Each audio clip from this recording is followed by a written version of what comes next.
expiratory lung volume, and that's occurring because, in part, you're lying flat in the bed with your face into the pillow. If you're lying prone, face down, you're no longer going to be able to use your bucket handle action. So your lungs are going to get smaller. You're also going to have greater difficulty in using your bucket handle action, less so than the pump handle. And then, as well as that, as you lay face down, your belly is going to rise up into your chest.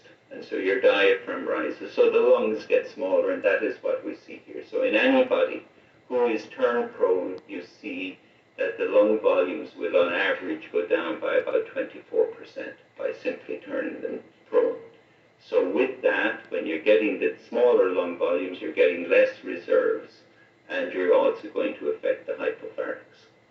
So if the lung size goes down 24%, do the oxygen stores also go down 24%? The oxygen stores will go down by 24% as well. Once you have less volume inside your lungs, your oxygen reserves are going to go down proportionally.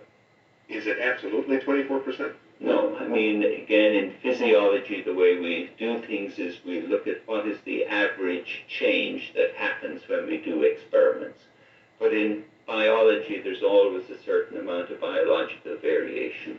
And so there's always going to be something like a 2 to 4% variation that you're going to see around these numbers. But when we speak about something, we speak in terms of the average change that is occurring.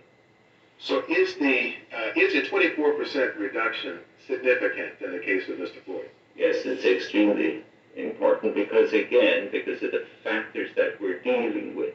We're seeing here that with the reduction in the ELV from the prone, we're decreasing the oxygen reserves.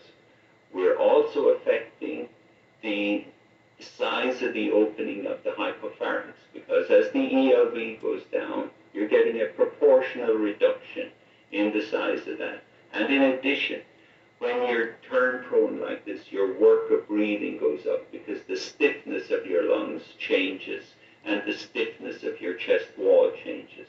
So the person has to do more effort to breathe in that position.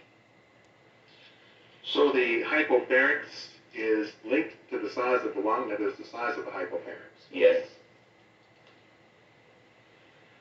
So doctor, maybe you can help us to understand this. Is it true that some persons suffering from COVID are actually treated in the prone position?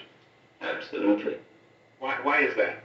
It's a different scenario, but I mean, in any patients with pneumonia, and particularly with COVID, but we see it in any patients with pneumonia, when you turn them prone, it can help. The problem is if they have pneumonia, they have bad matching between the blood vessels going through the lungs and the air sacs.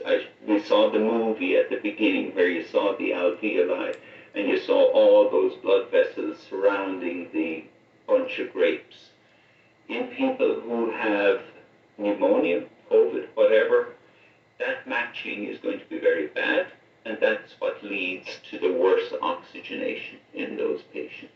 If you flip those patients prone, some of them will show no improvement, but a substantial number of them, the matching will get better between the blood vessels and the air sacs. You can't predict ahead of time until you turn the patient prone.